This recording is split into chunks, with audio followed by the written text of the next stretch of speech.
કેમ છો વિદ્યાર્થી મિત્રો? મજામાં? આજે આપણે જોવા જઈએ તો નીટના લેક્ચર માટે ભેગા થયા છીએ અને સ્ક્રીન ઉપરનું હેડિંગ જોઈને તમને ખબર જ પડી ગઈ હશે, થર્મલનો બીજો પાર્ટ એટલે કે થર્મોડાયનેમિક્સ, જેને તમે ઉષ્માગતિશાસ્ત્ર બોલો છો, બરાબર છે? એ સ્ટાર્ટ કરવાનું છે. હું જોવા જાઉં ને તો ઉષ્માગતિશાસ્ત્ર છે ને બહુ વાઇડ કન્સેપ્ટ છે, પણ એને એક શોર્ટ ફોર્મની રીતે એક નાના કન્સેપ્ટ એના તમને સમજાઈ જાય અને એના ઉપરથી તમે MCQ કેલ્ક્યુલેટ કરી શકો, એની માટે છે ને એ લોકોએ એ ભાગને કોમ્પેક્ટ કરેલો છે. હકીકત આ સબ્જેક્ટ છે, એક પ્રકારનું ફિઝિક્સ છે એમ કહેવાય ને, તો ફિઝિક્સનો જ એક પાર્ટ છે થર્મોડાયનેમિક્સ. થર્મલ પ્રોપર્ટીઝ તો એ દ્રવ્યના ઉષ્મીય ગુણધર્મો હતા, જે થર્મોડાયનેમિક્સ એ ઉષ્માનું વહનની સાથે સાથે કઈ કઈ ફિઝિકલ પ્રોપર્ટી જોડાયેલી છે ને એના આખો અભ્યાસ છે.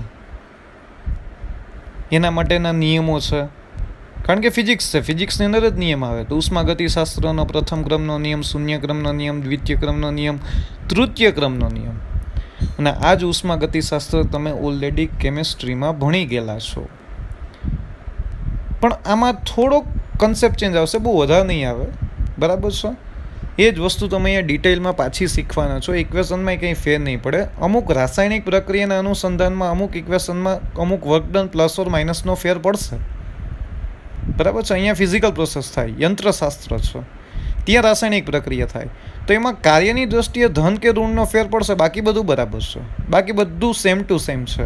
પણ અહીંયા છે ને ઇન ડિટેલ જાઉં છું, કેમિસ્ટ્રીમાં થોડુંક ઉપર ચાલુ છે. ડન? ચાલો આપણે ઉષ્માગતિશાસ્ત્ર સ્ટાર્ટ કરીએ. NEET thermodynamics. તો સૌથી પહેલી વસ્તુ સમજવાની રહે, ઉષ્મીય સંતુલન છે શું? શું સર? ઉષ્મીય સંતુલન એટલે શું? પહેલા એ સમજો તમે. ઉષ્મીય સંતુલન એનો મતલબ એવો થઈ ગયો કે ઉષ્મા સાથે સંકળાયેલી કોઈ પણ ફિઝિકલ પ્રોપર્ટી જો સમય સાથે બદલાતી ન હોય તો એ પદાર્થ ઉષ્મીય સંતુલનમાં છે તેમ કહેવાય. એમ કહેવાય ને, રેખીય સંતુલન, યાંત્રિક સંતુલન, રાસાયણિક સંતુલન. જનરલી ફિઝિક્સમાં જોવા જાય ને તો 3 પ્રકારના: ઉષ્મીય સંતુલન, યાંત્રિક સંતુલન અને રાસાયણિક સંતુલન. યાંત્રિક એટલે છે ને એની ઉપર લાગતા ટોટલ બળ અને ટોટલ ટોર્કનો સરવાળો શૂન્ય થાય ને તો એને યાંત્રિક સંતુલનમાં છે તેમ કહેવાય. તો સિસ્ટમ છે ને એ યાંત્રિક સંતુલનમાં છે તેમ કહેવાશે. એટલે આ વસ્તુ તમારા માઇન્ડમાં રાખજો, આ વસ્તુ ભૂલાય નહીં. ડન? કન્ફર્મ? ડાઉટ આમાં કોઈને?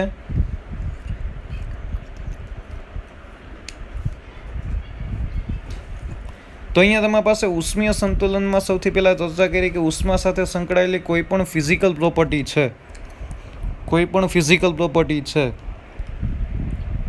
તો અહીંયા તમારી પાસે અહીંયા ઉષ્મીય સંતુલનની અંદર કઈ કઈ ફિઝિકલ પ્રોપર્ટી ઉષ્મા સાથે સંકળાયેલી છે? તો કે દબાણ, કદ, તાપમાન, દળ, એ બધા જો સમય સાથે બદલાતા ન હોય તો એમ કહેવાય કે તંત્ર ઉષ્મીય સંતુલનમાં છે. અહીંયા આપણે રાસાયણિક સંતુલન કે યાંત્રિક સંતુલનની કોઈ પણ ચર્ચા કરતા નથી, પણ જો તંત્ર બધી રીતે સ્ટેબલ હોય ને, હું એમ કહું કે પદાર્થ સંતુલિત સ્થિતિમાં છે, તો જનરલ મિનિંગમાં ફિઝિક્સમાં છે ને એમ કહેવામાં આવે યાંત્રિક સંતુલનમાં પણ છે, ઉષ્મીય સંતુલનમાં પણ છે અને રાસાયણિક સંતુલનમાં પણ છે. ચર્ચા એમ થાય, બધી રીતે સંતુલન સ્થિતિની વાત થાય છે. કન્ફર્મ? ડાઉટ આમાં કોઈને નહીં ને? તો એની જ સાથે આપણે ઉષ્માગતિશાસ્ત્રનો શૂન્ય ક્રમનો નિયમ જોવાનો છે. તો કે શું છે ઉષ્માગતિશાસ્ત્રનો શૂન્ય ક્રમનો નિયમ?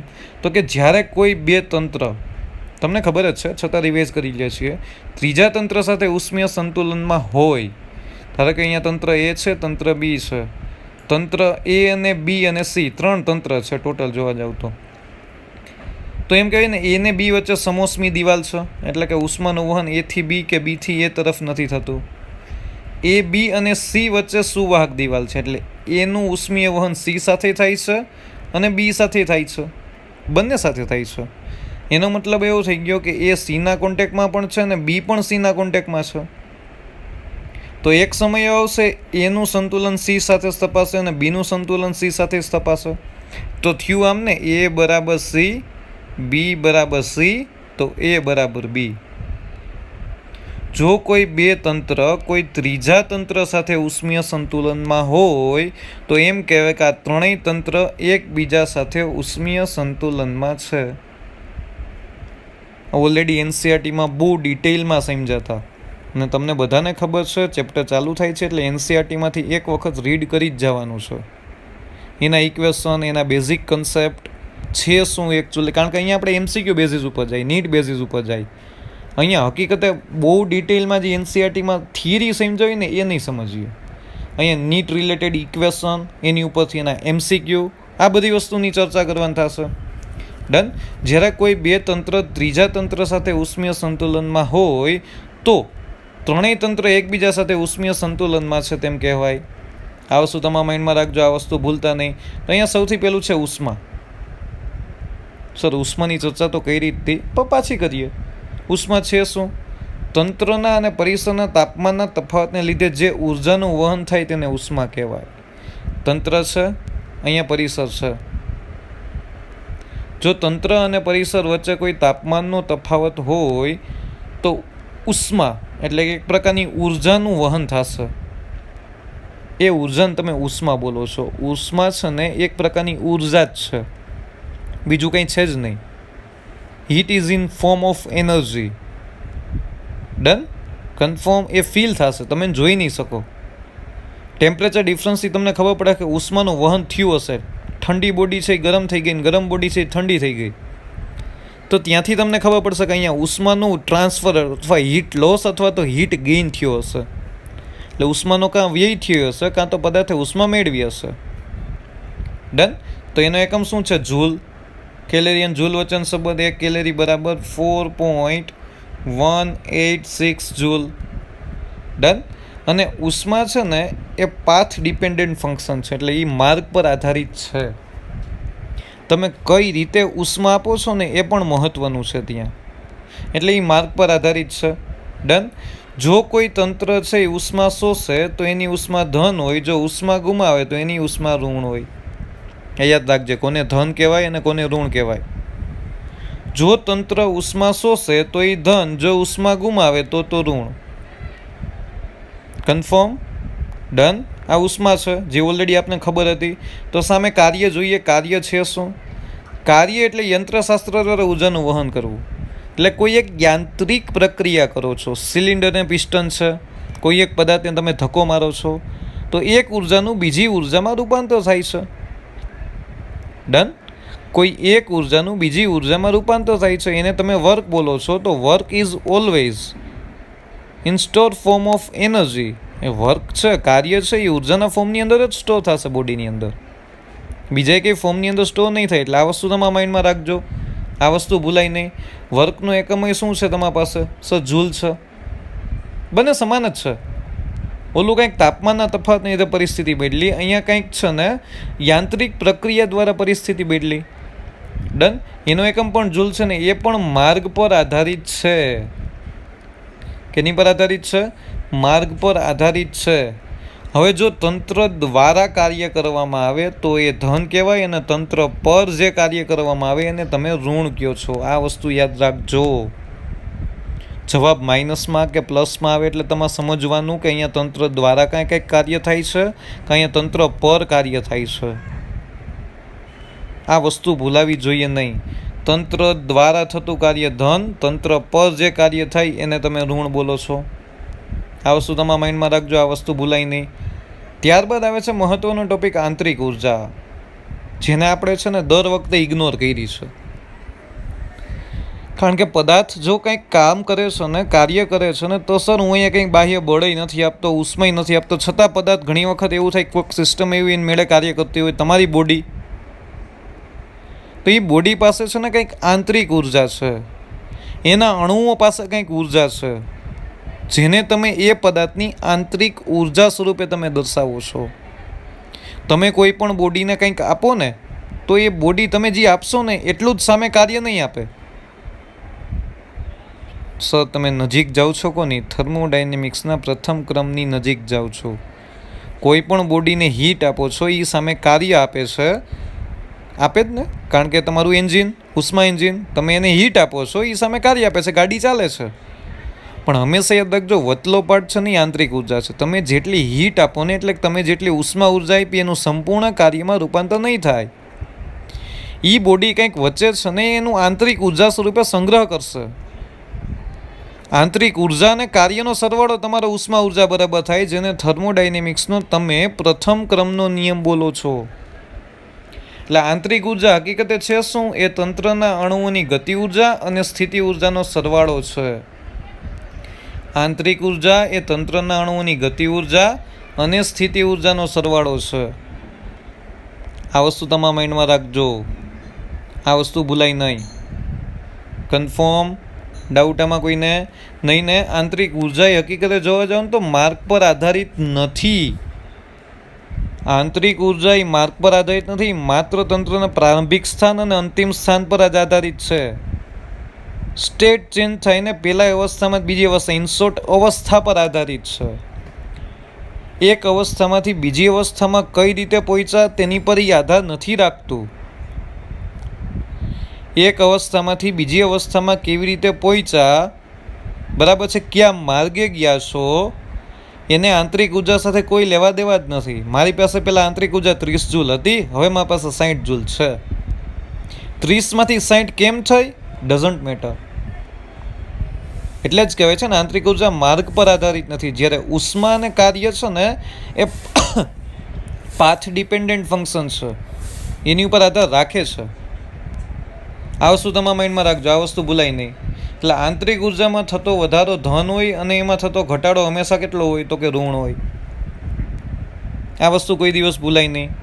કન્ફર્મ? ડાઉટ આમાં કોઈને નથી? ડાઉટ? ડન. આંતરિક ઉર્જા જો પદાર્થની વધે તો એને ધન સ્વરૂપે સ્વીકારવામાં આવે અને ઘટે તો એને ઋણ સ્વરૂપે સ્વીકારવામાં આવે. ડન. ચાલો, ત્યારબાદ એમ કહેવાય ને, તમે કોની નજીક જતા હતા? સર, તમે જ ઉષ્મા ગતિશાસ્ત્રના પ્રથમ નિયમની નજીક જતા હતા. તો અહીંયા તમારી પાસે ઉષ્મા ગતિશાસ્ત્રનો પ્રથમ ક્રમનો નિયમ. હકીકતે ઉષ્મા ગતિશાસ્ત્રનો પ્રથમ ક્રમનો નિયમ એ ઉર્જા સંરક્ષણનો નિયમ છે. કયો નિયમ છે? ઉર્જા સંરક્ષણનો નિયમ છે. કે ઉર્જા છે ને નાશ પામતી નથી, ફક્ત તેનું એક સ્વરૂપમાંથી બીજા સ્વરૂપની અંદર છે ને રૂપાંતર જ થાય છે. ફક્ત તેનું એક સ્વરૂપમાંથી બીજા સ્વરૂપની અંદર રૂપાંતર જ થાય છે. ડન. તો અહીંયા તમારી પાસે ઉષ્મા ગતિશાસ્ત્રનો પ્રથમ ક્રમનો નિયમ એ હકીકતે કયો છે? ઉર્જા સંરક્ષણનો નિયમ જ છે. તમે જે કંઈ આપો છો ઉર્જા, એનું કંઈક કાર્ય થાય છે, અને કાર્ય હંમેશા ઉર્જા સ્વરૂપે જ હોય. એટલે આ વસ્તુ તમારા માઇન્ડમાં રાખજો, આ વસ્તુ કોઈ દિવસ ના ભૂલાય. ઉષ્મા ગતિશાસ્ત્રનો પ્રથમ ક્રમનો નિયમ એ ઉર્જા સંરક્ષણનો નિયમ છે. કઈ રીતે સર? તો કે અહીંયા તમે ઉષ્મા ઉર્જા આપી, એ ઉષ્મા ઉર્જાનું કંઈક આંતરિક ઉર્જામાં રૂપાંતર થયું, પ્લસ કંઈક એનું કાર્ય થયું. પણ આ બેયનો સરવાળો તો હંમેશા સરખો જોઈએ. એ ઉષ્મા ઉર્જા બરાબર જ થાય, એમાં કોઈ પણ પ્રકારનો ચેન્જીસ થાય નહીં. આ શું તમારા માઇન્ડમાં રાખજો. ડન. તો અહીંયા delta Q is equal to delta U plus delta W. એમ કહેવાય ને, તંત્રને અપાતી ઉષ્મા એ તંત્રની આંતરિક ઉર્જાનો ફેરફાર અને તંત્ર દ્વારા થતા કાર્ય બરાબર હોય. તંત્રને અપાતી ઉષ્મા એ તંત્રની આંતરિક ઉર્જામાં થતો ફેરફાર અને તંત્ર દ્વારા થતું કાર્ય બરાબર હોય. ઉષ્મા ગતિશાસ્ત્રનો પ્રથમ નિયમ. ઉષ્મા આપો ને એટલું સામે કાર્ય ના મળે. વચ્ચેનું એક સ્ટેપ છે ને એ આંતરિક ઉર્જા છે. તમે તંત્રને કંઈ ઉષ્મા આપો છો તો એની આંતરિક ઉર્જામાં ફેરફાર થાય અને તંત્ર સાથે સાથે કાર્ય કરે. વચ્ચેનું એક સ્ટેપ આંતરિક ઉર્જા છે ને એ ભૂલવાનું નથી. કન્ફર્મ? ડાઉટ આમાં કોઈને? ડાઉટ નથી ને? એટલે આ વસ્તુ તમારા માઇન્ડમાં રાખજો. ડેલ્ટા ક્યુની તમે ડીક્યુ લખી શકો, ડેલ્ટા યુને તમે ડીયુ લખી શકો સૂક્ષ્મતા સ્વરૂપે, ડેલ્ટા ડબલ્યુને ડીડબલ્યુ લખી શકો, અને કાર્ય બરાબર પી ડીવી, ડેલ્ટા ડબલ્યુ બરાબર પી ડેલ્ટા વી થાય. કાર્યમાં થતો ફેરફાર દબાણ અને કદના ફેરફારના ગુણાકાર બરાબર હોય. ક્યાંથી આવ્યું કાર્યની ઇક્વેશન? ડબલ્યુ બરાબર F into D. Done. F એટલે શું થાય? Pressure into area into D. ક્ષેત્રફળ ગુણ્યા લંબાઈ બરાબર કદ થાય તો કાર્ય બરાબર પીવી થાય.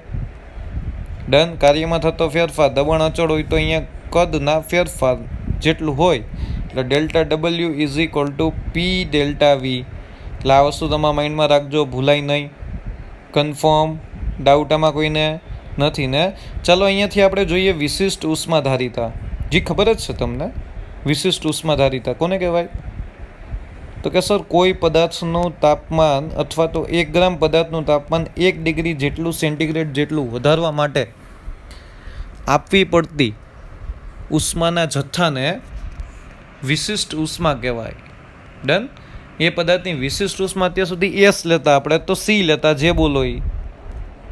પણ હવે સીની અંદર એક સફિક્સ એડ થાય છે, સીપી અને સીવી આ એડ થાય છે.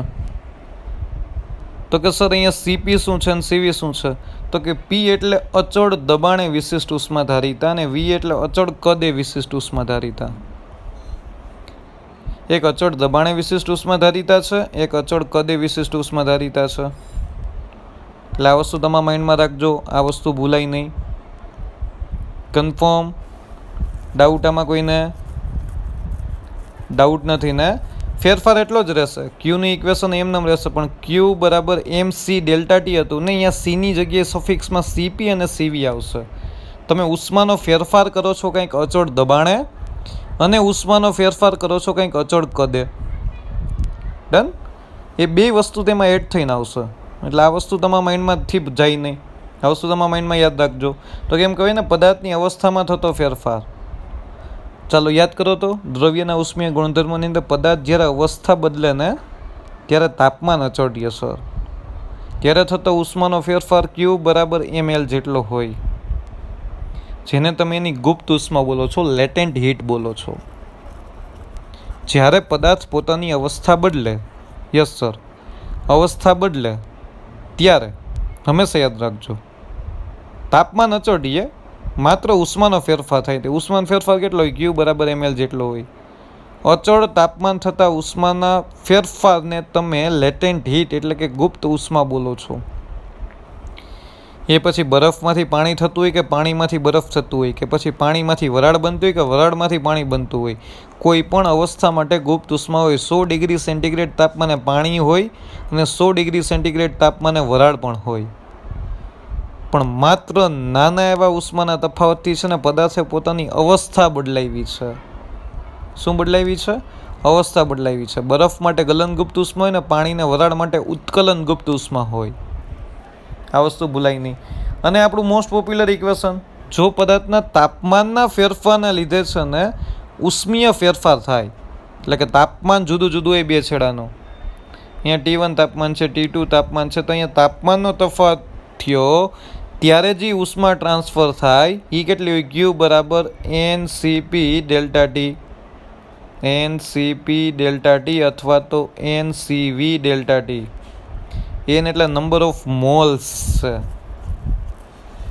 નંબર ઓફ મોલ બરાબર વાયુના દળમાં છેદમાં મોલાર દળ, કુલ દળના છેદમાં મોલાર દળ.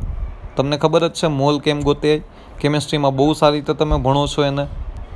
તો વાયુના મોલ બરાબર થાય શું? વાયુનું દળના છેદમાં વાયુનું મોલાર દળ. કન્ફર્મ? ડાઉટ આમાં કોઈને? ડાઉટ નથી ને? એટલે આ વસ્તુ તમારા માઇન્ડમાં રાખજો, આ વસ્તુ ભૂલાય નહીં. ડન? કન્ફર્મ? Yes sir. આ યાદ રાખવાનું છે. NCP ડેલ્ટા ટી, MCP હતું ત્યાં, હવે એમ નથી, એન છે, વાયુ છે, મોલ ઉપર આધારિત રહેશે. ડન? એટલે આ વસ્તુ માઇન્ડમાં રાખો, ભૂલાય નહીં. વિશિષ્ટ ઉષ્માધારિતા CP અને CV વચ્ચેનો સંબંધ ખબર છે sir? CP minus CV is equal to R થાય, જ્યાં R યુનિવર્સલ કોન્સ્ટન્ટ છે, સાર્વત્રિક અચળાંક, અને gamma is equal to CP by CV થાય. મેજોરિટી હવા માટે ગેમાની કિંમત 1.4 લ્યો છો તમે. ડન? એટલે આટલી વસ્તુ ભૂલાય નહીં, એટલી વસ્તુ માઇન્ડમાં ફરતી જ રહેવી જોઈએ. ઉષ્મા ગતિશાસ્ત્રમાં ક્વેશ્ચન સમજવો મહત્ત્વનો છે, બાકી સૂત્રોની સંખ્યા લિમિટેડ છે. નંબર ઓફ ઇક્વેશન હોય ને એમાંથી આપણે જ કન્ફ્યુઝ થઈ જાય કે કયું ઇક્વેશન યુઝ કરવું, એવું અહીંયા નહીં થાય. એ તમારે ક્વેશ્ચન સમજવાના, ક્વેશ્ચન ઉપરથી તમારી ઇક્વેશન 2 છે એટલે કયો ડેટા આપેલો છે કયો ડેટા નથી આપ્યો એ તમારે નક્કી કરવાનું છે. કન્ફર્મ?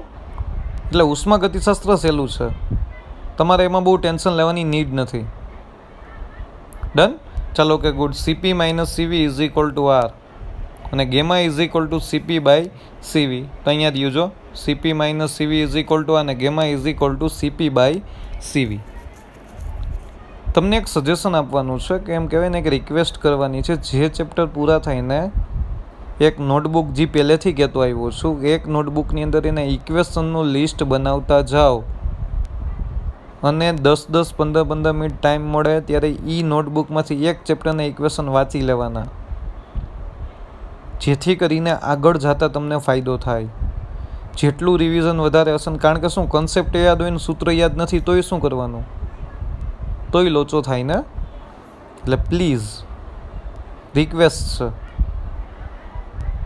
કે આ જગ્યાએ તમારે છે ને સતત ને સતત તમે લખેલું હશે ને તો તમને વધારે યાદ રહેશે.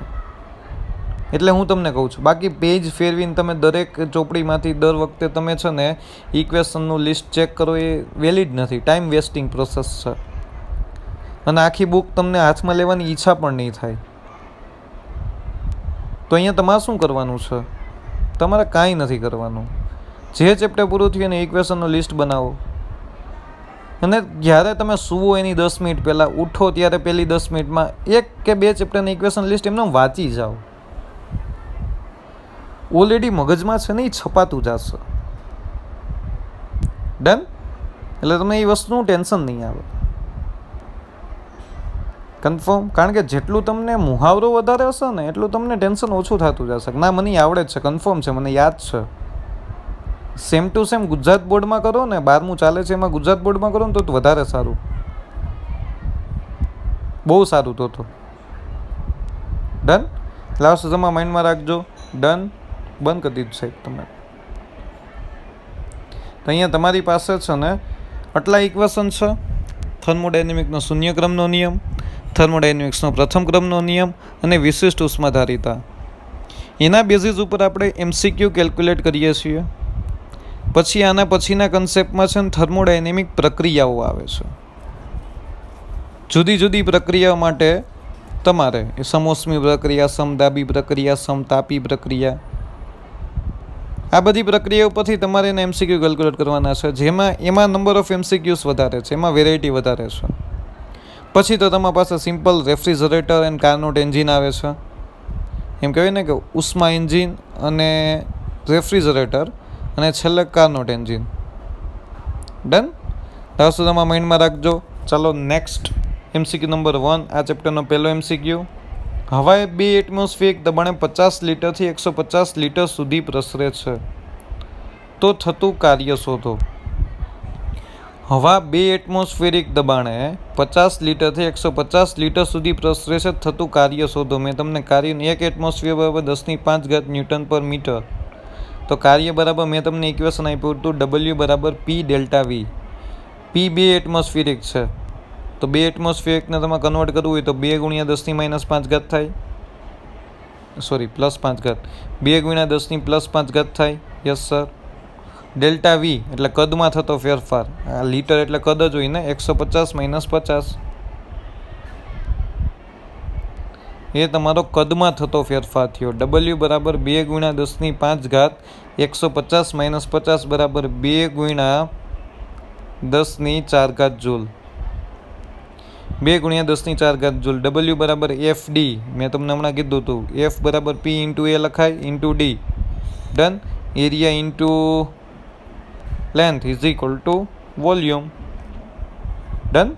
સિમ્પલ બેઝિક MCQ હતો. બેઝિક MCQ સ્ટાર્ટ કરીએ છીએ. હવે તમને એમ કે એક ઇલેક્ટ્રિક હીટર 120 વોટના દરથી ઉષ્મા આપે છે. વોટ એટલે જૂલ પર સેકન્ડ થાય. જો તંત્ર 80 જૂલ પર સેકન્ડના દરથી કાર્ય કરતું હોય તો આંતરિક ઉર્જામાં થતો વધારો કેટલો? ઉષ્મા ગતિશાસ્ત્રનો પ્રથમ ક્રમનો નિયમ, કારણ કે તમને ઓલરેડી ઉષ્મા આપેલી છે, કાર્ય આપેલું છે, આંતરિક ઉર્જા ગોતવાની છે. તમારી પાસે એક જ ઇક્વેશન છે, delta Q is equal to delta U plus delta W. આ 0 નથી, ભેગું થઈ ગયું, ડેલ્ટા U છે. Delta Q is equal to delta U plus delta W. So delta ક્યુના છેદમાં ડેલ્ટા ટી, કારણ કે એકમ સમયમાં જૂલ પર સેકન્ડ આપેલું છે જો. ડન. એટલે અહીંયા સમય વડે તમે ભાગવું જોશો ને, તો delta Q upon delta T is equal to delta U upon delta T plus delta W upon delta T.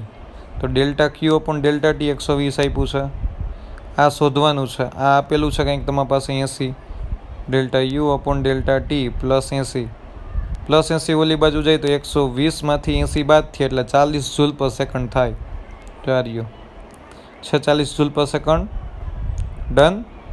Basic process છે. નીટની અંદર તમારે એવું દેખાડવાની જરૂર નથી કે ભાઈ મેં સમય વડે ભાગ્યું છે, ખબર પડી જવી જોઈએ. ડાયરેક્ટ અહીંયા ઉષ્માની કિંમત મૂકો 120, આંતરિક ઉર્જા ડેલ્ટા યુ ને પ્લસ 80, પૂરું. 120માંથી 80 બાદ થઈ તો ડેલ્ટા યુ બરાબર તમારા પાસે કેટલા વધે? 40 વધે. એટલે આ વસ્તુ તમારા માઇન્ડમાં રાખજો, આ વસ્તુ ભૂલાય નહીં. ડન. કન્ફર્મ. Okay good. ચાલો એના પછી તમારી પાસે નેક્સ્ટ MCQ. નેક્સ્ટ MCQ કંઈક તમારી પાસે એવો છે, 1 kg પાણીનું તાપમાન 40 ડિગ્રી સેન્ટીગ્રેડથી 70 ડિગ્રી સેન્ટીગ્રેડ કરવામાં આવે છે. ઉષ્મામાં કંઈક વધારો કર્યો. જો આ દરમિયાન તેનું કદ અચળ રહેતું હોય, એટલે આ દરમિયાન કદ અચળ રહેતું એટલે અચળ કદ દ્વારા થતી પ્રક્રિયા છે, તો આંતરિક ઉર્જામાં થતો ફેરફાર કેટલો હશે? અને વિશિષ્ટ ઉષ્મા આપી છે પાણીની, ચાર્જર 148 જૂલ પર કેજી કેલ્વિન. તમારી પાસે ઓપ્શન છે કંઈક? ડન. કન્ફર્મ. તો અહીંયા ગિવન ડેટામાં પહેલી પ્રોસેસ શું છે? પ્રક્રિયા દરમિયાન પાણીનું કદ અચળ રહેતું હોય તો ડેલ્ટા ડબલ્યુ બરાબર પી ડેલ્ટા વી થાય. કદ અચળ રહેતું હોય તો કદનો ફેરફાર શૂન્ય હોય કે ના હોય? હજી એક યાદ રાખો, હું બોલ્યો, કદ અચળ રહે છે એટલે ડેલ્ટા વી બરાબર V2 માઇનસ V1 થાય. કદ અચળ રહે છે એટલે V1 જેટલું છે ને એટલું જ V2 છે, એટલે બેનો ફેરફાર કેવો થઈ ગયો? 0. જો કદનો ફેરફાર 0 થાય તો ડેલ્ટા ડબલ્યુ બરાબર પી ડેલ્ટા વી. કદનો ફેરફાર 0 છે તો કાર્ય 0 છે. ડન. કાર્ય 0 થઈ ગયું એટલે ઉષ્માગતિશાસ્ત્રનો પ્રથમ નિયમ પ્રમાણે delta Q is equal to delta U plus delta W. Delta W તમારી પાસે 0 છે તો અહીંયા ડેલ્ટા ક્યુ બરાબર ડેલ્ટા યુ થયું. યસ સર, ડેલ્ટા ક્યુ બરાબર ડેલ્ટા યુ થયું. તો અહીંયા ડેલ્ટા યુ બરાબર ડેલ્ટા ક્યુ આમ લખી શકો. ડેલ્ટા યુ શોધવો છે, આંતરિક ઉર્જામાં થતો ફેરફાર. ડેલ્ટા ક્યુ ક્યુ ક્યુ ક્યુ ક્યુ બરાબર તાપમાનમાં ફેરફાર થાય છે તો ક્યુનું કયું ઇક્વેશન યુઝ થાય? NCV delta T. N means number of moles, CV અચળ કદ દ્વારા થતી પ્રક્રિયા છે. જો અહીંયા કદ અચળ રહેતું હોય, T એટલે તાપમાનમાં થતો ફેરફાર. તો અહીંયા તમારી પાસે MS ડેલ્ટા ટી. અહીંયા તમને ડાયરેક્ટ દળ જ આપેલું છે. મોલા દળને એવું આપ્યું હોય તો નંબર ઓફ મોલ્સ ગોતવા પડે, તો N ના લખો ને એની જગ્યાએ તમે directly MS delta T S ના લખો, Sની જગ્યાએ તમે C લખો. એ લોકો S પણ લખતા હશે, સ્પેસિફિક હીટ. એનો કહેવાનો મતલબ એવો પણ થતો હોય. તો અહીંયા તમે C રાખો છો કે S રાખો છો એનાથી મને કોઈ ફેર નથી પડતો. તમે જે પણ સંજ્ઞા આપો નીટમાં એનાથી મને કોઈ ફેર નથી પડતા. તો મારે તમને સમજાવ્યું એટલે એક સંજ્ઞાનો પકડી રાખતો હોય. તો અહીંયા તમારી પાસે MC ડેલ્ટા ટી થયું. ડન. તો MS ડેલ્ટા ટી M બરાબર 1 kg છે, S બરાબર ઓલરેડી 4148 આપેલું છે. તાપમાનમાં થતો ફેરફાર 70 માઇનસ 40. તો અહીંયા 4148 ગુણ્યા 30. તો અહીંયા તમારી પાસે આન્સર આવે 10124440 જૂલ. 1,24,440 જૂલ. પોઈન્ટમાં આમ લઈ જાઓ તો અહીંયા તમારી પાસે 1.244 ઇન્ટુ 10⁵ જૂલ. ડન. કન્ફર્મ. આમાં ડાઉટ નથી ને કોઈને? આ વસ્તુ ભૂલાશે નહીં ને? ડન. એટલે આ વસ્તુ ભૂલાય નહીં. MCQ નંબર 3ની અંદર તમારી પાસે 1 kg આપેલું હતું. તાપમાનમાં કંઈક ફેરફાર થાય છે એટલે હીટ. જો અવસ્થા બદલીતી હોય ને તો Q બરાબર ml મુકાય, પણ અહીંયા તાપમાનમાં જ ફેરફાર થાય છે એટલા માટે Q બરાબર MS ડેલ્ટા ટી અથવા તો MC ડેલ્ટા ટીનો યુઝ કરીશ. એમાં રકમમાં જોઈ લેવાનું અચળ કદે આપ્યું છે કે અચળ દબાણે આપ્યું છે, તો એ પ્રમાણે CV મૂકવાનું અને એ જ પ્રમાણે CP મૂકવાનું. Done, confirm. ચાલો એના પછી જોઈએ આપણે આકૃતિ નંબર 4ની અંદર તમારી પાસે કંઈક એવું આપેલું છે, તંત્ર એ બે જુદા જુદા માર્ગો એ ને બી પ્રક્રિયા માટેનો પીવી આલેખ આપેલો છે. એક તંત્ર છે એ ને બી, એની પ્રારંભિક ને અંતિમ અવસ્થા છે. માર્ગ 1 આપેલો છે અને અહીંયા માર્ગ 2 આપેલો છે. માર્ગ 1માં તંત્રને અપાતી ઉષ્મા 1100 જૂલ છે. અહીંયા ઉષ્મા કેટલી આપે છે? 1100 જૂલ. તો માર્ગ 1 દ્વારા થતું કાર્ય માર્ગ 2 દ્વારા થતા કાર્ય કરતાં 150 જૂલ વધારે છે. કેટલું વધારે છે? 150 જૂલ વધારે છે. તો માર્ગ 2 માટે શું શોધવાનું છે? ઉષ્મા શોધવાની છે. માર્ગ 1 માટેની ઉષ્મા આપેલી છે, અહીંયા લખી નાખજો. ઉષ્મા શોધો. માર્ગ 2 દ્વારા કેટલી ઉષ્મા જોશે પાછું એ સુધી પહોંચવા માટે? માર્ગ 1ની ઉષ્મા આપી છે 1100 જૂલ. અહીંયા પ્રક્રિયા થાય ને એ દરમિયાન કાર્યનો તફાવત પણ આપેલો છે 150 જૂલ. ડન, 150 જૂલ કાર્યનો તફાવત થયો. હા, વધારો કીધો છે. એટલે અહીંયા તમારી પાસે 450 હોય એકનું અને બીજાનું 300 હોય, તો 450 માઇનસ 300 કરો તો કેટલા વધે? તો કે 150. ડેલ્ટા ડબલ્યુ થયું ને, ડેલ્ટા ડબલ્યુ બરાબર W માઇનસ W1. એટલે અહીંયા તમને છે ને કાર્યનો ફેરફાર સીધો આપી દીધો 150 જૂલ. આ વસ્તુ ભૂલાય નહીં. માર્ગ 1 માટેની ઉષ્મા આપેલી છે, માર્ગ 2 માટેની ઉષ્મા શોધવાની છે. એ કંઈક ઓપ્શન આપેલા છે, ચાલો જોઈએ. તો અહીંયા તમારી પાસે પહેલી પ્રક્રિયા કરો તો delta Q1 is equal to delta U plus delta W1. Cyclic પ્રોસેસમાં આંતરિક ઉર્જાનો ફેરફાર 0 હોય. પરાવર્તિત પ્રક્રિયામાં આંતરિક ઉર્જાનો ફેરફાર 0 હોય, કારણ કે પહેલાં અહીંથી અહીંયા બી પહોંચ્યું ને બીજી પાછું એ પહોંચ્યું, તો આંતરિક ઉર્જા જે હતી એની જ થઈ ગઈ. ડેલ્ટા યુ લખો કે ના લખો એનાથી મને કોઈ ફેર નથી પડતો. તો ડેલ્ટા Q1 બરાબર delta W1, delta Q2 is equal to delta U plus delta W2. Q1 delta U plus delta W1, delta Q2 is equal to delta U plus delta W2. Confirm. તો હવે equation 1 માંથી equation 2 સબસ્ટ્રેક્ટ કરી દો, બાદ કરી દો. તો delta Q1 માંથી Q2 ડાબી બાજુ સાથે આ કેન્સલ થઈ જશે. તો delta W1 minus delta W2. તો અહીંયા તમને પહેલા માર્ગ માટેની ઉષ્મા આપેલી હતી 1100, બીજાની શોધવાની હતી ને આખો કાર્યનો ફેરફાર આપેલો તો 150 જૂલ. થઈ ગયું ને? થઈ ગયું ને? આ જ શોધવાનું હતું, આ જ શોધવાનું હતું. આ બે સબસ્ટ્રેક્ટ કર્યા, અહીંથી જો સબસ્ટ્રેક્ટના ડેલ્ટા યુ 0 જ થાય અમે. આ તો ડેલ્ટા યુ મેં અહીંયા રાખ્યો છે, એટલે delta Q1 upon delta Q1 is equal to delta W1, delta Q2 is equal to delta W2. તો આમાંય તમે બાદ કરી શકો ને, delta Q1 minus delta Q2 is equal to delta W1 minus delta W2.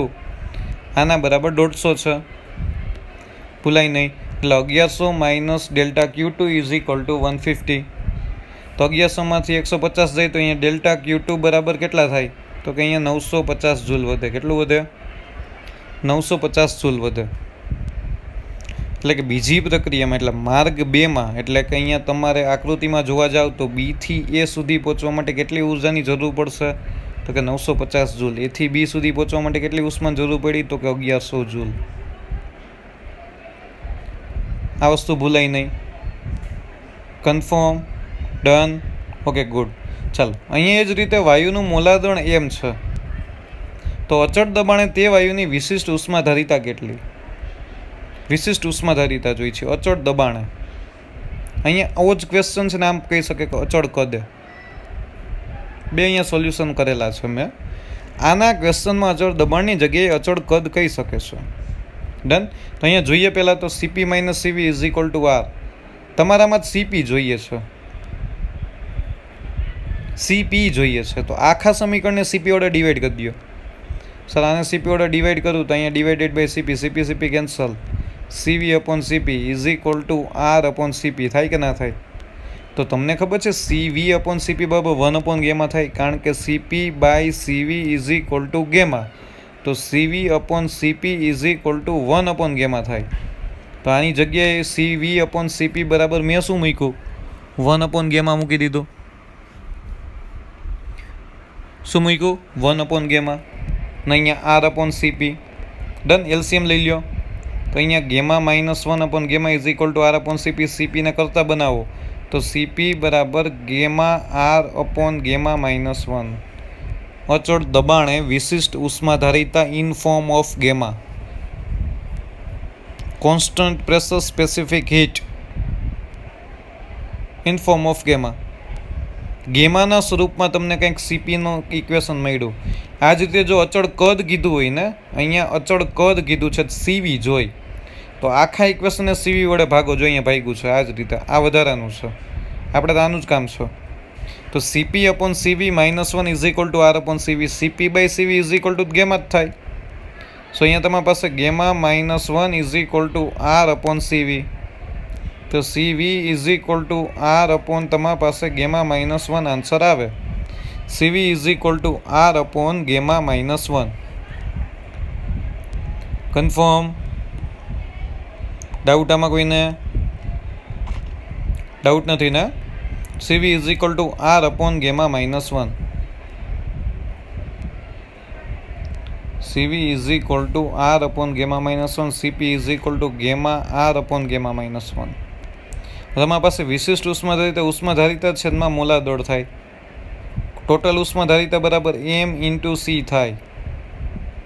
Done. એ આપણે already ઉષ્મીય ગુણધર્મોની અંદર જોયેલું હતું. તો ઉષ્માધારિતા છેદમાં મોલાર દળ. ઉષ્માધારિતા કેવી હતી? સીપી, એટલે સીપીની કિંમત છેદમાં એમ, તો ગેમા આર અપોન ગેમા -1. અહીં ઇન્ટુ શું આવી જશે? એમ આવી જશે. એટલે કે અહીંયા તમારી પાસે વિશિષ્ટ ઉષ્માધારિતા શું આવી? ગેમા આર અપોન એમ ગેમા -1. જો અચળ કદે પૂછી હોત તો અહીંયા આન્સર આવત આર અપોન એમ ગેમા -1. અચળ કદ માટે આ આન્સર છે, અચળ દબાણ માટે આ આન્સર છે. કન્ફર્મ? ભૂલાવું ના જ જોઈએ. ડન. ચાલો કે ગુડ. આ ઉષ્માધારિતા છે, ઉષ્માધારિતા છે ટોટલ, આ ભૂલાય નહીં. ચાલો એના પછી કોઈ આદર્શ વાયુ માટે અચળ કદે વિશિષ્ટ ઉષ્માધારિતા 3/2R છે. અચળ કદે વિશિષ્ટ ઉષ્માધારિતા એટલે સીવી ઇઝ ઇક્વલ ટુ 3/2R છે. તો અચળ દબાણે વિશિષ્ટ ઉષ્માધારિતા કેટલી? સિમ્પલ છે ને sir, CP minus CV is equal to R. તો CP minus 3/2R is equal to R. તો અહીંયા CP is equal to 3/2R plus R. અહીંયા તમારી પાસે ફાઇનલ આન્સર આવ્યો 5/2R. કેટલો આન્સર આવ્યો? 5/2R. કન્ફર્મ? ડાઉટ આમાં કોઈને? ડાઉટ નથી ને? ચલો, આ તમને સીપી મળી ગયું. સિમ્પલ બેઝિક એમસીક્યુ હતો, લાવશું યાદ રાખજો. ત્યારબાદ તમારી પાસે છે 4 × 10⁻2 kg નાઇટ્રોજનને ઓરડાના તાપમાને તેનું તાપમાન 50 ડિગ્રી સેન્ટીગ્રેડ જેટલું વધારવા માટે જરૂરી ઉષ્માનું મૂલ્ય શોધો. મોલાર દળ આપ્યું છે, આર આપ્યો છે, ને અહીંયા પ્રક્રિયા અચળ દબાણે છે. પ્રક્રિયા કેવી છે? અચળ દબાણે છે. લાવશું યાદ રાખજો, ભૂલાય નહીં. તો ગિવન ડેટાની અંદર છે શું તમારી પાસે? એમ ઇઝ ઇક્વલ ટુ 4 × 10⁻2 kg એટલે 40 ગ્રામ થાય. ગ્રામમાં શું કામ લેવું? કારણ કે મોલાર દળ ગ્રામમાં હોય. તાપમાનનો તફાવત 50 ડિગ્રી સેન્ટીગ્રેડ વધાર્યું એટલે 100 હોય, 150 કર્યું તો અહીંયા તાપમાનનો તફાવત કેટલો થયો? અહીંયા કેટલા ડિગ્રી વધાર્યું હોય? 50 ડિગ્રી, એટલે તાપમાનનો સીધો તફાવત જ આપી દીધો. એટલે આખું ડેલ્ટા ટી તમારી પાસે 50 ડિગ્રી સેન્ટીગ્રેડ છે. અમુક લોકો આમાં બહુ ભૂલ કરે છે, એ ટી સમજે છે, પણ એ 50 ડિગ્રી સેન્ટીગ્રેડ વધારવાનું કીધું છે. તો એકચ્યુઅલમાં એ છે ને ડેલ્ટા ટી આપ્યો છે. ડન. કન્ફર્મ? તો અહીંયા મોલની સંખ્યા બરાબર શું થાય? કુલ દળના છેદમાં મોલાર દળ થાય કે ના થાય? કુલ દળ તમારી પાસે 40 ગ્રામ છે, મોલાર દળ તમારી પાસે 28 થાય. 40ના છેદમાં 28 એટલે 1.43 આવ્યું મોલની સંખ્યા. આટલા મોલ છે. હવે તમને કીધું વિશિષ્ટ ઉષ્માધારિતા અચળ દબાણે. હવે જોજો, વિશિષ્ટ ઉષ્માધારિતા અચળ દબાણે નાઇટ્રોજન વાયુના ફોર્મની અંદર છે, એટલે સીપીનું ઇક્વેશન છે ને આર પ્લસ FR/2 થાય. યાદ રાખવું, CP is equal to R plus FR/2. CV is equal to ખાલી FR/2 થાય. સર એફ શું છે? ડિગ્રી ઓફ ફ્રીડમ, મુક્તતાના અંશો. જે કન્સેપ્ટ ઓલરેડી વાયુના ગતિવાદમાં આવે છે. ત્યારે હું તમને આ ઇક્વેશન સાબિત કરી દઈશ બંને. ઓમય યાદ રાખવાના છે તો અત્યારે જ યાદ રાખી લ્યો. એની સાબિતી ક્યાંય પૂછાત નથી. આનો સીધો ઉપયોગ છે. સીધો ઉપયોગ છે. સીપી અને સીવીની કિંમત છે ને મુક્તતાના અંશમાં. વાયુ હોય ને એ મુક્તતાના અંશ આવે. એમાં એક પરમાણિક વાયુ માટે 3, દ્વિપરમાણિક વાયુ માટે 5 અને બહુપરમાણિક વાયુ માટે 7. આ યાદ એમનેમ રહેવું જોઈએ. ડન. એક પરમાણિક વાયુ માટે 3, દ્વિપરિમાણિક વાયુ માટે 5 અને ત્રિપરિમાણિક વાયુ માટે 7. ત્રિપરિમાણિક શું? બહુપરમાણિક વાયુ માટે 7. હું કેની કિંમત બોલ્યો? એફની કિંમત બોલ્યો. તો અહીંયા તમને જે પ્રોસેસ કીધી હોય ને એનું ઇક્વેશન મૂકવાનું. અચળ દબાણ કીધું CP is equal to R plus F R by 2 મૂકીશું. ડન. તો ચાલો મૂકો. CP is equal to R plus F R by 2 અને અહીંયા દ્વિપરમાણિક વાયુ છે નાઇટ્રોજન એ. ડન. તો એફ બરાબર હું અહીંયા કેટલા મૂકીશ? 5. તો અહીંયા એફ બરાબર 5 મૂકો તો સીપી બરાબર શું થાય? R plus 5r by 2. અહીંયા તમારી પાસે કેટલું થયું? 7r by 2 finally. સો આરની કિંમત 8.3 હોય તો 7/2 ઇન્ટુ 8.3 ઇઝ ઇક્વલ ટુ કેટલા આવે? CP is equal two 29.05 joule પર મોલ કેલ્વિન. સીપીની કિંમત મળી ગયા તમને. સીપીની કિંમત મળી ગઈ. અને તમારે ઉષ્મા જોઈ છે. ઉષ્માનું બરાબર જ ઇક્વેશન છે. Q is equal to N CP delta T. N તો મેં ઓલરેડી ગોતી દીધું તો 1.43. સીપી મેં 28, 29.05 અને ડેલ્ટા ટી ઓલરેડી રકમમાં છે 50 ડિગ્રી. તો આનો ગુણાકાર કરશો એટલે તમારી પાસે ફાઇનલ આન્સર આવશે 2.08 ઇન્ટુ 10⁻³ જૂલ. 10⁻³ એટલે હું કિલોમાં લખી શકું એટલે 2.08 કિલો જૂલ આન્સર આવે. ડાઉટ આમાં કોઈને નથી ને? કન્ફર્મ આ સમજવાનું હતું અહીંથી. સીપી ક્યાંથી ગોઈતો? ઉષ્માનું ઇક્વેશન એમને ખબર હતી. N CP delta T. Done. ચાલો એના જેવો જ MCQ પણ થોડોક જુદો. કોઈ આદર્શ વાયુ જેમાં ગેમા બરાબર 1.4 ને અચળ દબાણે ગરમ કરવામાં આવે છે. અચળ દબાણે જો તેને 100 જૂલ ઉષ્મા આપવામાં આવે તો વાયુ દ્વારા કરવું પડતું કાર્ય કેટલું?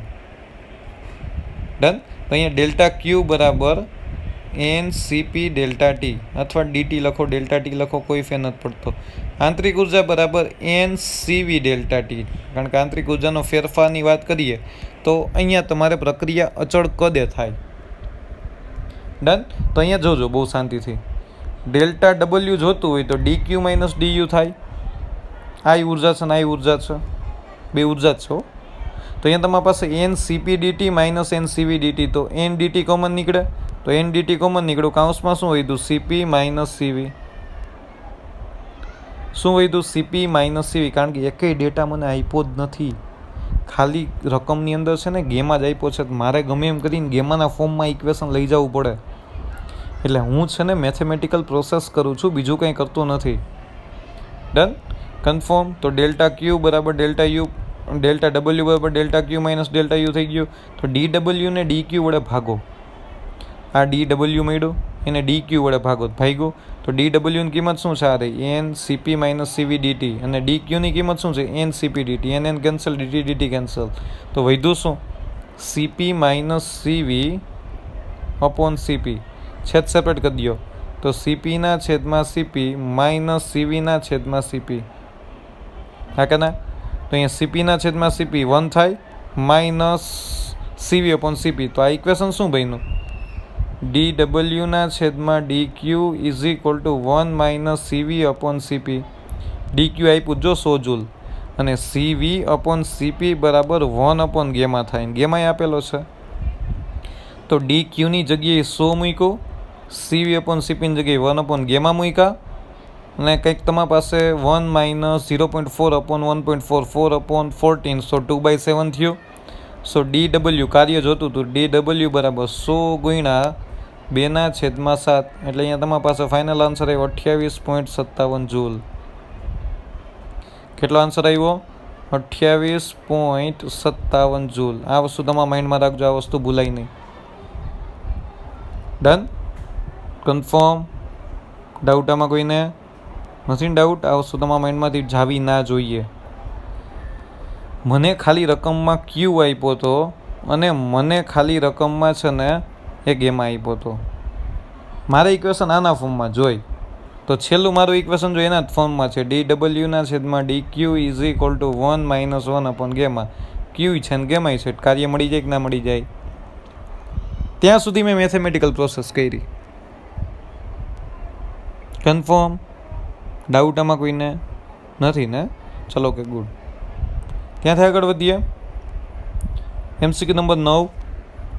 ઓરડાના તાપમાને 35 ગ્રામ ઓક્સિજનનું ઓરડાના તાપમાનને તેનું તાપમાન 80 ડિગ્રી જેટલું વધારવા માટે, 2 વખત ઓરડાનું તાપમાન લખાઈ ગયું. ઓરડાના તાપમાને 35 ગ્રામ ઓક્સિજનનું તાપમાન 80 ડિગ્રી જેટલું વધારવા માટે અચળ કદે કેટલી ઉષ્મા જોશે? કદ અચળ છે, મોલાદળ આર છે ને આર આટલો છે, મળી જાય. સાવ ઇઝી છે. આની પહેલાં ઓલરેડી કરી દીધું. એમ આપેલો છે, મોલાદળ આપેલો છે, ડેલ્ટા ટી ડાયરેક્ટ આપેલો 80 ડિગ્રી જેટલું વધારવું છે. નંબર ઓફ મોલ્સ બરાબર કુલ દળના છેદમાં મોલાદળ થાય કે ના થાય? કુલ દળ 35 છે, એના છેદમાં મોલાદળ એટલે 1.0 સમથિંગ આન્સર આવે, 1.09. ઓક્સિજન એ દ્વિપરમાણિક વાયુ છે, તો એના માટે તમને દ્વિપરમાણિક વાયુ છે, તમને પ્રોસેસ શેના માટે કીધી છે? અચળ કદે. અચળ કદે CV બરાબર FR/2 થાય. દ્વિપરમાણિક વાયુ માટે F બરાબર 5 હોય, તો CV બરાબર તમારી પાસે FR/2, ઇટ મીન્સ 5R/2, અને CP બરાબર R પ્લસ FR/2. જો આ જ પ્રક્રિયા એમ કીધું હોય ને અચળ દબાણે થાય છે, તો તમારે આ ઇક્વેશન યુઝ કરવું પડે. પણ અહીંયા તમે કીધું છે અચળ કદે થાય છે, તો આ ઇક્વેશન યુઝ કર્યું. Delta Q is equal two શું થાય? NCV delta T. સિમ્પલ છે. N છે, CV છે, આર્યો સર. ડેલ્ટા ટી તો ઓલરેડી રકમના છે. સો 1.09 ઇન્ટુ 5/2 ઇન્ટુ R એટલે 8.3 ઇન્ટુ 80 એટલે 1809.4 જૂલ થયો. પોઈન્ટને આમ લઈ જાવ એટલે 10⁻³ આવે એટલે 1.8094 કિલો જૂલ થાય. એટલે આને એપ્રોક્સિમેટલી 1.81 કિલો જૂલ સ્વરૂપે લખી શકાય. ડન. આ કન્સેપ્ટ મેઇન છે, યાદ રાખો. નંબર ઓફ મોલ્સ, ઉષ્માનું ઇક્વેશન તમને ખબર જ છે, NCP CV delta T. CP અને CV ને કેમ ગોતવા? અહીંથી ગોતવાના, FR/2 અને R પ્લસ FR/2. અહીંયા મેં અચળ દબાણ લખી નાખ્યું હોત ને, ખાલી અચળ દબાણ, તો તમારે CP આવી જાત ઇક્વેશનમાં, R પ્લસ FR/2 યુઝ કરવાનો. ડન. Okay good. તો MCQ નંબર 10 હું તમને હોમવર્કની અંદર આપું છું, થોડીક ટ્રાય કરજો. અચળ કદે હવાની વિશિષ્ટ ઉષ્મા ધારિતા 0.172 કેલેરી પર ગ્રામ પર સેન્ટીગ્રેડ છે. જ્યારે 5 ગ્રામ હવાને 0 થી 4 ડિગ્રી સેન્ટીગ્રેડ અચળ કદે ગરમ કરવી હોય તો આંતરિક ઉર્જામાં થતો ફેરફાર શોધો. ને પ્રક્રિયા કીધું છે અચળ કદે, કદ અચળ હોય ને તો કાર્ય ના થાય, આ યાદ રાખજો. આંતરિક ઉર્જા શોધવાની છે, મળી જશે. ડન. આ ઓપ્શન છે તમારા પાસે, ટ્રાય કરજો. Okay good. ચલો નેક્સ્ટ લેક્ચરમાં પાછા ભેગા થઈએ, ત્યારે જુદી જુદી ઉષ્મીય પ્રક્રિયાઓ આપણે ભણવાની છે. ડન. મહેરબાની કરીને એક વખત NCERTમાંથી ચેપ્ટર વાંચી જાવું, જેથી કરીને તમને કન્સેપ્ટ પાછા યાદ આવી જાય. અમુક કન્સેપ્ટ મેં તમને અત્યારે કીધા, નીટ બેઝિસ ઉપર ઇક્વેશન જે બનાવવાના હતા CP અને CVના, એ ઓલરેડી MCQની અંદર હું કહેતો ગયો છું, એટલે એ સાઈડમાં ક્યાંક લખતા જાજો અને એને હેડલાઇન કરી દેજો કે આ યાદ રાખવાનું છે. ડન. Okay good. નેક્સ્ટ લેક્ચરમાં પાછા ભેગા થઈએ. Stay home, stay safe. Thank you very much.